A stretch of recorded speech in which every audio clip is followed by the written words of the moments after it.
स्वामी प्रसाद मौर्य ने इस्तीफे में अखिलेश को गिना दी उपलब्धियां, 45 से 110 सीटों तक पहुंचाने का लिया श्रेय। नमस्कार, आप देख रहे हैं यूपी न्यूज 24 और मैं हूं आपके साथ खुशी।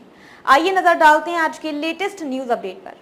उत्तर प्रदेश में राज्यसभा चुनाव के बीच समाजवादी पार्टी में माहौल गर्मा गया है। समाजवादी पार्टी के भीतर बगावत का बिगुल फूंका जाने लगा है। राज्यसभा उम्मीदवारी को लेकर पार्टी के भीतर से आवाज उठने लगी है। समाजवादी पार्टी के राष्ट्रीय महासचिव स्वामी प्रसाद मौर्य ने इस्तीफा दे दिया है। भले ही उन्होंने अपने इस्तीफे का कारण पार्टी के भीतर अपनी बात अलग तरीके से पेश किए जाने को बताया जा रहा है, लेकिन राज्यसभा चुनाव की राजनीति से भी इसे जोड़कर देखा जा रहा है। भाजपा की ओर से पिछले दिनों 7 सीटों पर उम्मीदवारों का ऐलान किया गया, लेकिन समाजवादी पार्टी की ओर से उम्मीदवारों का सीधे नामांकन हुआ। इस मामले ने पार्टी के कई उम्मीदवारों की उम्मीदों को तोड़ दिया है। इस बीच स्वामी प्रसाद मौर्य के इस्तीफे और इसको लेकर भेजे गए पत्र की चर्चा तेज हो गई है। उन्होंने समाजवादी पार्टी में आने के बाद बदली स्थिति की चर्चा की। उन्होंने कहा कि पार्टी में आने के बाद यूपी विधानसभा में सपा विधायकों की संख्या 45 से 110 पर पहुंची है। एक प्रकार से स्वामी प्रसाद मौर्य ने इस्तीफा पत्र में यूपी चुनाव 2022 में बड़े जनाधार का सारा क्रेडिट लेने की कोशिश की। यूपी चुनाव से पहले आए थे स्वामी प्रसाद मौर्य ने यूपी चुनाव 2022 से पहले भारतीय जनता पार्टी को अलविदा कहा था। 2017 के विधानसभा चुनाव से पहले स्वामी प्रसाद मौर्य बहुजन समाज पार्टी से भाजपा पहुंचे थे।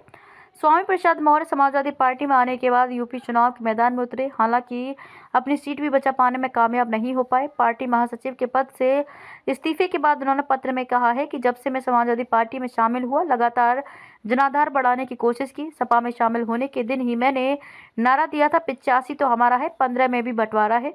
भारतीय संविधान निर्माता बाबा साहेब डॉक्टर अंबेडकर का जिक्र करते स्वामी प्रसाद मौर्य ने कहा कि बहुजन हिताय बहुजन सुखाय की बात उन्होंने की थी। डॉक्टर राम मनोहर लोहिया कहते थे, सोशलिस्टों ने बांधी गांठ, पिछड़ा पावे 100 में 60। शहीद जगदेव बाबू और रामस्वरूप वर्मा जी कहते थे, 100 में 90 शोषित है, 90 भाग हमारा है। सामाजिक परिवर्तन के महानायक काशीराम का नारा। स्वामी प्रसाद मौर्य ने एक आरोप लगाया कि पार्टी ने हमारे नारे को निष्प्रभावी बनाने की कोई कसर नहीं छोड़ी। विधानसभा चुनाव 2022 में सैकड़ों प्रत्याशियों का पर्चा और सिंबल दाखिल करने के बाद अचानक प्रत्याशियों को बदलने का भी मामला उन्होंने उठाया। उन्होंने कहा कि इस प्रकार की कवायद के बाद भी हम पार्टी का जनाधार बढ़ाने में सफल रहे।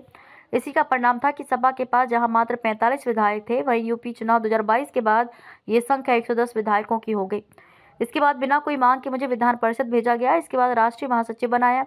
इस सम्मान के लिए उन्होंने अखिलेश यादव को धन्यवाद दिया। खबरों में अब तक के लिए बस इतना ही। फिर होगी आपसे मुलाकात ऐसी एक और बड़ी खबर के साथ। तब तक के लिए नमस्कार और देखते रहिए यूपी न्यूज 24।